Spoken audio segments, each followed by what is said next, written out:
The alien fleet emerged from the darkness of space, a vast armada of sleek, angular ships glinting ominously against the backdrop of Earth's atmosphere. These invaders, the Zathari, were a species renowned across galaxies for their ruthless conquests and technological superiority. They had conquered countless worlds, bending civilizations to their will with their advanced weaponry and unyielding resolve. To them, Earth was just another backwater planet, an insignificant speck in the cosmos, inhabited by a primitive species not even worth their attention. They saw humans as a nuisance, a relic of biological evolution that had long since passed its prime. Their confidence was palpable, almost arrogant. The Zathari command believed that Earth would fall within hours. Their war strategists had assured them of a swift and decisive victory. After all, the humans lacked the technology to pose any real threat. The fleet's leader, High Commander Velter, a creature with cold, metallic skin and glowing eyes that burned with disdain, stood in the command center of the mothership, surveying the blue and green world below. A sneer spread across his face. This was going to be easy. The invasion began with a coordinated assault on Earth's major cities and military installations. Dozens of warships descended from the sky, releasing waves of drones and automated strike forces. Their technology was unlike anything humanity had ever seen: energy weapons that sliced through steel and concrete like paper, electromagnetic pulses that disabled entire grids in seconds, and shields that rendered them almost invulnerable to counterattacks. Buildings crumbled, military bases were obliterated, and panic spread through the human population like wildfire. The Zathari took pride in their precision, their ability to create chaos and fear with minimal effort. It was just another routine conquest for them. But as the hours ticked by, cracks began to show in the Zathari's plans. While their main forces faced little resistance initially, unexpected challenges began to emerge from the outskirts of their primary targets. Small, organized groups of humans started fighting back in ways the Zathari had not anticipated. Instead of conventional warfare, these humans used guerrilla tactics, hit-and-run attacks, ambushes, and traps set in urban landscapes. The Zathari soldiers found themselves disoriented in the dense city environments, their high-tech scanners unable to differentiate between civilians and combatants. The humans seemed to vanish into thin air, only to reappear in unexpected places, striking with surprising ferocity. Reports started flooding in from different sectors, drones going offline without explanation, small squads disappearing in narrow alleyways, supply lines being disrupted by sudden explosions. The Zathari were accustomed to facing technologically inferior foes, but this was different. The humans fought with a determination and creativity that was unsettling. They exploited every weakness, every oversight, turning the terrain itself into a weapon. They hacked into the Zathari communication systems, feeding them false information and luring them into traps. The Zathari had never seen anything like it. They were used to overwhelming their enemies with sheer force, but here, they were being outmaneuvered at every turn.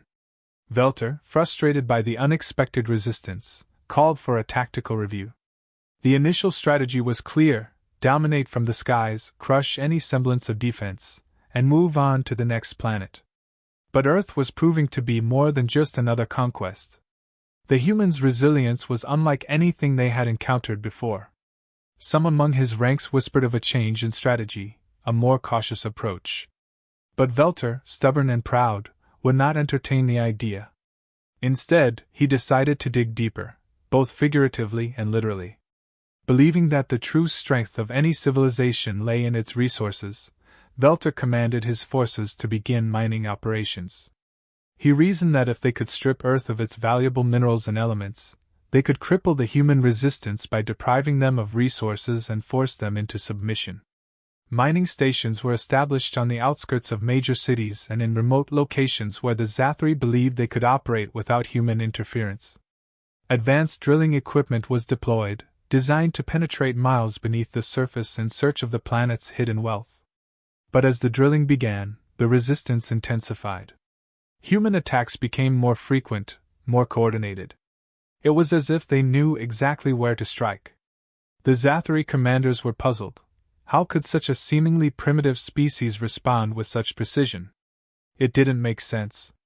And yet they persisted. To them, this was a final act of defiance by a dying species, a desperate attempt to hold onto their planet. Velter saw it as a sign that they were close to breaking the humans' will. The deeper they drilled, the more resistance they encountered. Human fighters seemed to appear from nowhere, striking swiftly and disappearing into the shadows. It was as if the very ground was fighting back. Reports from the mining teams described strange phenomena, equipment malfunctions, unexplained seismic activity, unusual energy readings deep below the surface. But Velter dismissed these reports as irrelevant. He was focused on his goal, convinced that a show of strength would finally crush the human spirit. What he didn't realize was that Earth's true power lay not in its technology or its resources, but in something far older and far more dangerous. Something that lay dormant beneath the surface, waiting to be awakened. And in their arrogance, the Zathri had begun to dig too deep. The Zathri mining operations began with ruthless efficiency. Their machines, vast and complex, drilled deep into the Earth's crust, tearing through rock and soil with an unsettling hum. To them, this was just another step in their plan to subjugate the planet and strip it of any valuable resources. The mining equipment was some of the most advanced in the galaxy, capable of penetrating miles of solid rock in a matter of hours. They deployed massive drills, plasma cutters, and magnetic resonance devices, each designed to detect and extract rare minerals, metals, and anything else worth taking. The aliens were confident that nothing could stand in their way. As the drills descended deeper, they began to notice peculiarities. Their sensors picked up unusual formations, twisted shapes, and hollow caverns that didn't fit any geological patterns known to their scientists. The formations were jagged, almost unnatural, with sharp angles that defied the usual processes of erosion and tectonic movement. The scientists on board the mining ships, initially intrigued, quickly dismissed these findings as anomalies, a result of Earth's chaotic environment and a testament to its untamed nature. Yet, the formations grew stranger, more complex, as they continued their descent. Unbeknownst to them, they were entering a realm that had been untouched for millennia. Then, the first energy signature was detected. Faint, almost imperceptible, but undeniably there. The sensors picked up a low-frequency pulse, an odd rhythm that seemed to echo through the rock itself. Curious, the alien commanders dispatched a small exploration team to investigate. They were equipped with the best technology the Zathri had to offer, scanning devices, protective suits, and communications arrays to relay back their findings. The team descended into a newly uncovered cavern, a vast expanse filled with an oppressive darkness that seemed to swallow the light from their torches. Minutes passed, then hours. No signal came back. The command center waited, growing more anxious by the minute. Attempts to contact the team were met with static, a garbled mess of sound that sent chills down the spines of even the most seasoned Zathri warriors. The disappearance was unsettling, but it was deemed a minor setback. The High Commander, determined to maintain control, ordered another team to follow, this time with heavier armaments and backup personnel. But as the second team descended, they too vanished into the void, leaving behind nothing but their last transmission, an incoherent whisper, a distorted scream. Alarm spread among the Zathri ranks. Whispers of something unseen began to circulate. Some suspected sabotage, others believed it was a trick by the humans. But the energy signatures were not human-made. They were ancient, far older than any technology or life on the planet's surface. Yet, in their arrogance, the Zathri pushed forward. They believed they could conquer anything, that no force could challenge their supremacy. They increased their mining efforts, determined to uncover whatever lay beneath, convinced it would reveal itself to be a hidden resource, a treasure worth the risk. But as the machines dug deeper, the energy pulses grew stronger, more erratic. The sensors began to pick up anomalies, glitches that caused their instruments to falter, momentary flickers in their visual feeds, and sudden power losses in their equipment. The Earth seemed to groan under their intrusion, a low rumble that resonated through their vessels. Then it began. Nightmarish shapes flickered on their screens, shadows that moved too quickly to be tracked, forms that defied logic and understanding. The scanners couldn't lock onto them. They seemed to phase in and out of existence, like mirages in the dark. Panic began to take hold. Some Zathri suggested withdrawing, regrouping to assess the situation. But the command was adamant. There was no turning back. They had invested too much to abandon their goal now. They pressed on, deeper and deeper, determined to uncover whatever secrets the planet was hiding. Then, the drilling machines hit something, a barrier, not of rock or metal, but something different, something unnatural. The containment field shattered, and a shockwave rippled through the cavern, a low, resonating hum that seemed to vibrate through their very bones. The entities awoke. From the darkness emerged beings that defied description, ethereal, shifting shapes, like shadows given form and purpose. They moved with impossible speed, darting between the mining equipment and the alien soldiers, leaving trails of cold, inky blackness in their wake. They seemed to absorb light, bending it around them, making it difficult to see where they began and ended. The Zathri's weapons, designed to destroy solid matter, passed through the entities harmlessly, as if they were made of smoke. The aliens tried to recalibrate, to understand what they were facing, but their systems began to fail. Lights flickered, screens went black, and the temperature dropped suddenly, forming frost on their metal surfaces. The entities, sensing fear, grew bolder. They moved closer, faster, their forms twisting and contorting in ways that defied physical laws. And then came the sound, a deep, guttural resonance that echoed through the caverns, a sound that wasn't just heard but felt deep in their cores. The Zathri, for the first time, felt something they hadn't felt in eons: fear. Communications with the surface were cut off entirely, leaving those underground isolated and vulnerable. Panic set in. Some tried to flee back to the surface, but the tunnels seemed to close behind them, as if the earth itself were sealing them in. The entities were relentless, their movements chaotic yet purposeful, as if they were reclaiming a realm that had been disturbed for far too long. The Zathri had made a grave mistake, a mistake that was now awakening forces they could not control, forces that had waited in silence for millennia. They had dug too deep, and now, the darkness was awake. The moment the containment field shattered, the entities awoke with a violent surge of energy, shaking the ground with a force that reverberated through the caverns. Their forms were indistinct, amorphous shadows that seemed to flicker between dimensions, shifting in and out of focus. They radiated a cold, malevolent presence that gnawed at the edges of perception. The entities moved in ways that defied logic, their bodies twisted and stretched as if bending the very fabric of reality around them. They were not bound by the laws of physics. They seemed to operate on a plane beyond mortal comprehension. For the Zathri, it was like staring into the abyss. Their advanced sensors and instruments, which had never failed them, began to malfunction wildly. Data streams filled with static, screens flickered with incomprehensible symbols, and vital systems began to shut down one by one. Their most sophisticated weapons, designed to decimate planets, did nothing to the entities. Energy blasts passed through them without effect, and projectiles seemed to dissolve before they even reached their targets. The entities absorbed everything thrown at them, growing bolder with each failed attempt. Panic began to spread like a virus through the alien ranks. Soldiers, who had never known fear, now felt it creeping into their minds. Commanders barked orders, demanding new strategies, but nothing worked. The entities advanced, their forms becoming clearer, yet more horrifying with each passing second. They had no faces, no eyes, but the Zathri could feel them watching, scrutinizing with a gaze that pierced through to their very souls. The air grew colder, and a thick, oppressive fog seemed to seep up from the ground, obscuring vision and making it difficult to breathe. Communication lines with the surface flickered and went dark.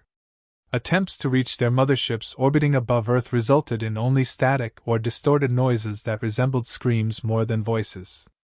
The Zathri's secure channels, thought to be impenetrable, were flooded with interference. An unnatural static filled their ears, growing louder and more chaotic, mingling with the screams and shouts of their comrades. The aliens were cut off, isolated in the dark, with no way to call for reinforcements, or even report their situation. As fear spread, order disintegrated. Soldiers who had once marched in perfect unison now stumbled over each other in their haste to escape the entity's approach. Their highly disciplined ranks devolved into chaos. Some tried to regroup, others fled in every direction. The command structure crumbled as officers, desperate to regain control, found themselves equally overwhelmed by the fear gripping their troops. Shouting and confusion replaced the once rigid precision of their operations. Realizing they were losing control, the Zathri made a desperate decision: they would retreat to the surface. They hoped that regrouping above ground would give them a tactical advantage, that the entities would not follow them into the open air. The order was given, and a rush for the surface began. But the entities seemed to sense their fear, feeding off it, moving faster, with more purpose. The shadows stretched longer, reaching out like dark tendrils, seizing anything in their path. Some of the Zathri were pulled back into the darkness, their screams abruptly cut off, leaving only a chilling silence. The aliens struggled to climb back to the surface, navigating through the narrow tunnels and caverns they had carved out. But every path seemed to twist and turn in unexpected ways, as if the entities were manipulating the very landscape itself. Walls shifted, corridors that had been clear moments ago were suddenly blocked by solid rock, and new passages seemed to appear where none had been before. The Zathri felt trapped in a maze that was alive, reshaping itself to keep them inside. Their panic grew into full-blown terror. Those who reached the surface found no solace. The entities did not stop at the cavern's mouth. They flowed upward like a black tide, defying gravity and logic. Above ground, the invaders saw the full extent of the entity's power. The very air around them seemed to ripple with dark energy, a distortion that made the world appear blurred and fragmented. Some of the Zathri's ships, hovering low, began to malfunction, their engines sputtering and failing as they were enveloped by the unnatural fog. Lights flickered, and the powerful energy shields designed to protect against all known weapons flickered and vanished, leaving the ships vulnerable. Desperation set in. The aliens fired blindly into the dark, but their attacks only seemed to embolden the entities, which moved faster, growing larger and more terrifying with each passing moment. The entities twisted the space around them, making it hard to tell where they began or ended, and each time they appeared to draw nearer, their shapes became more grotesque, more impossible. Some Zathri began to see visions, nightmares plucked from the darkest corners of their minds, played out before them as if they were real. The Zathri's retreat turned into a frantic scramble for survival. Every attempt to establish a defensive perimeter was met with failure, as the entities continued their relentless advance. The aliens' once mighty forces, known for their discipline and unyielding resolve, were now reduced to a scattered, terrified mob. They ran, not knowing where to go, some even abandoning their comrades in a desperate bid for their own survival. It became clear that they could not outrun the entities. The darkness moved with intent, a force that seemed to grow stronger with every pulse of fear that emanated from the invaders. They had awoken something far beyond their understanding, and now they were paying the price. The realization struck them: they were no longer the hunters, they had become the prey. And the entities, fueled by millennia of imprisonment, had no intention of letting them escape. The Zathri were trapped, ensnared in a nightmare of their own making, with nowhere left to run. The first of the Zathri emerged from the tunnels, gasping for air, only to find themselves under immediate assault. Human forces, sensing an opportunity, had mobilized with unexpected speed and precision. Military units from across the globe, having monitored the strange activity beneath the Earth's surface, launched a coordinated strike on the alien positions.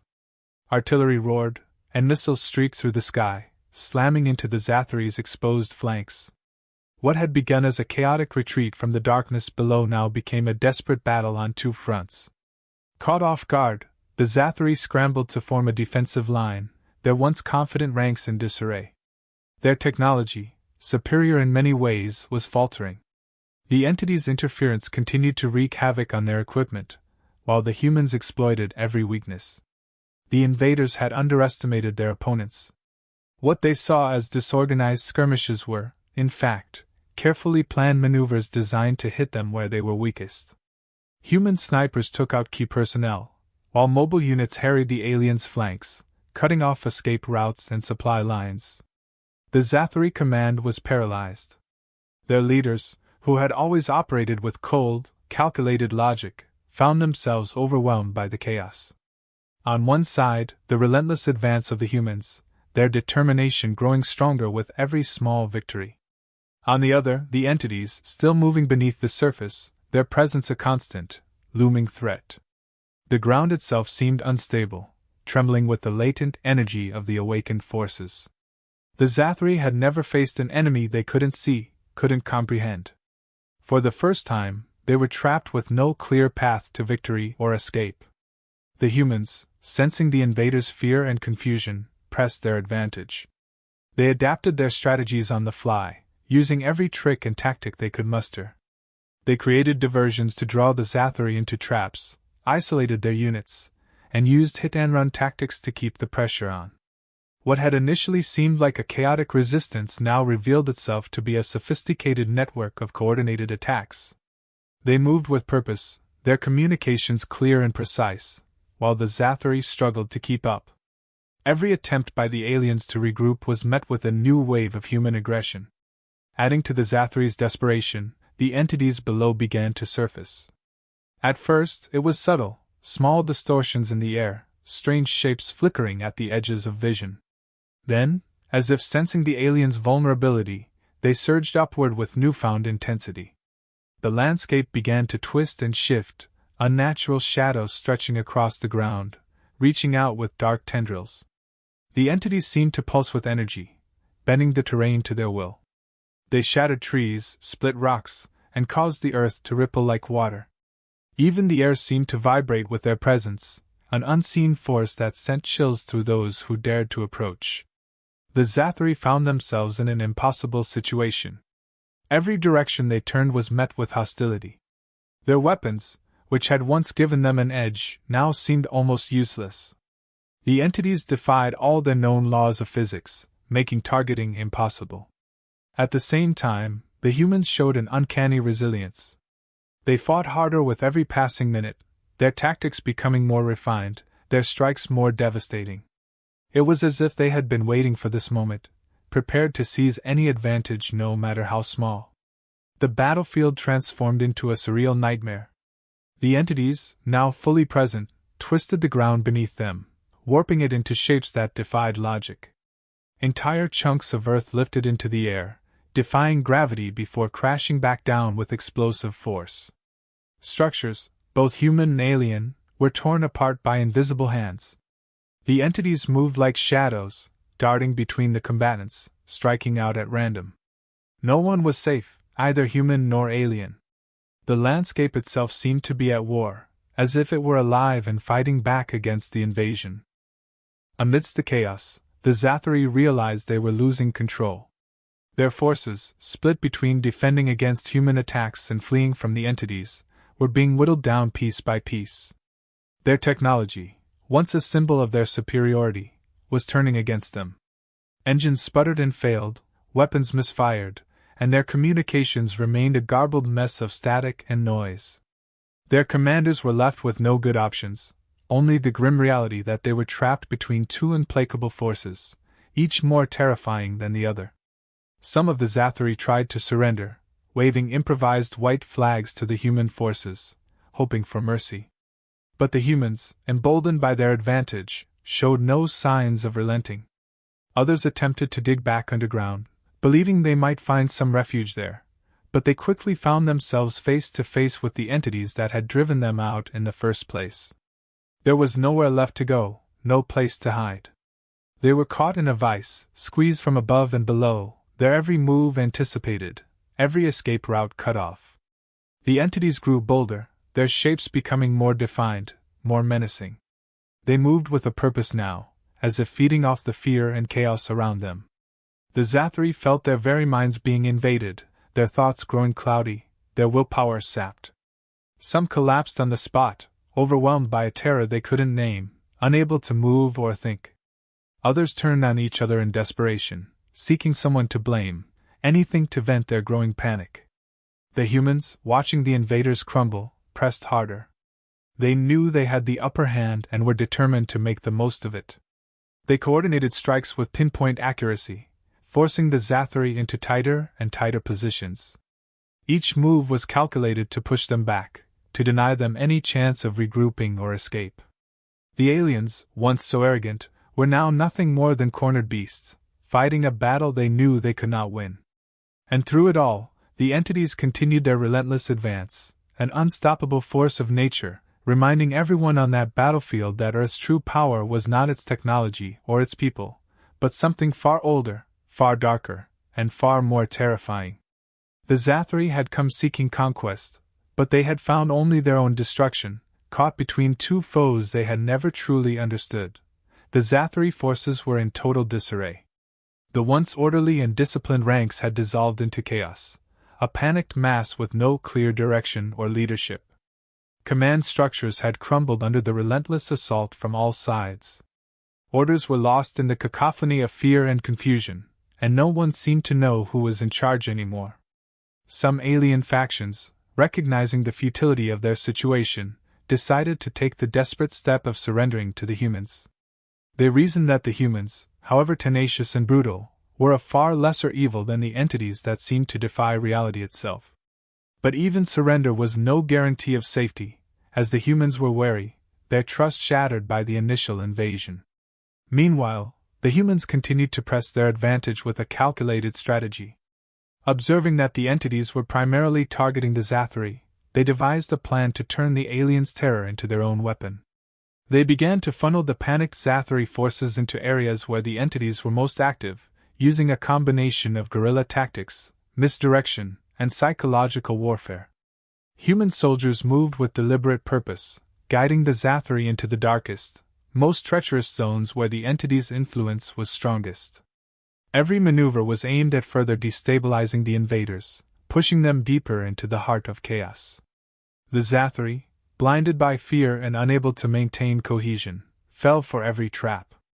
They stumbled into ambushes, found themselves cornered in dead-end alleys, and were driven into the very depths they had tried to escape.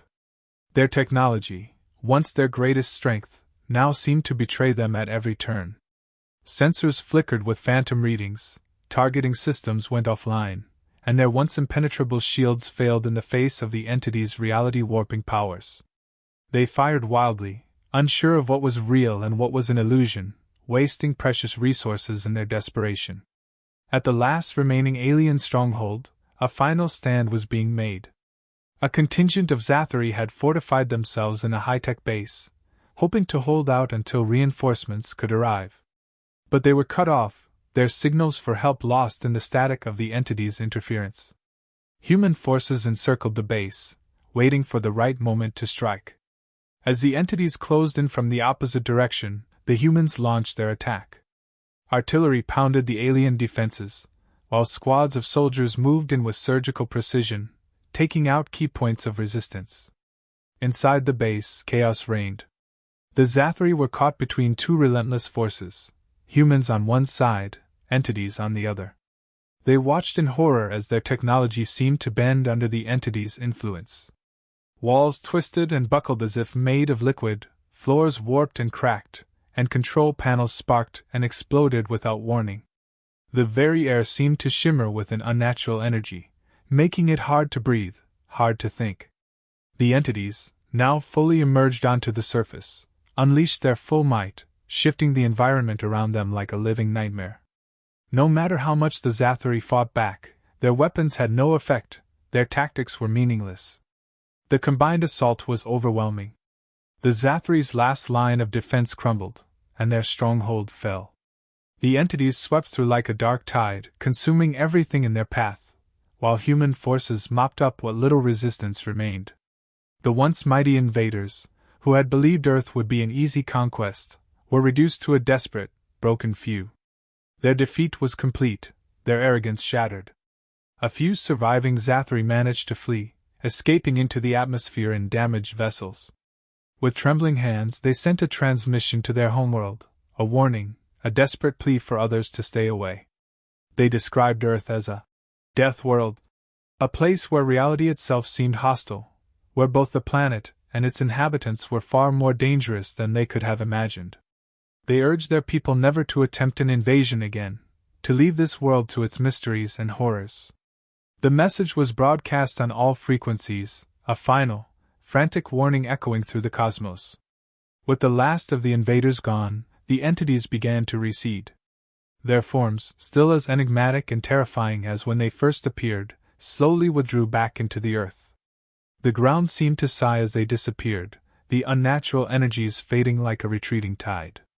In moments, the entities were gone, returning to their ancient slumber beneath the surface, as if satisfied that their domain had been reclaimed.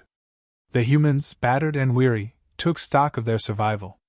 They had faced not only an alien invasion but also forces far beyond their understanding, and they had prevailed.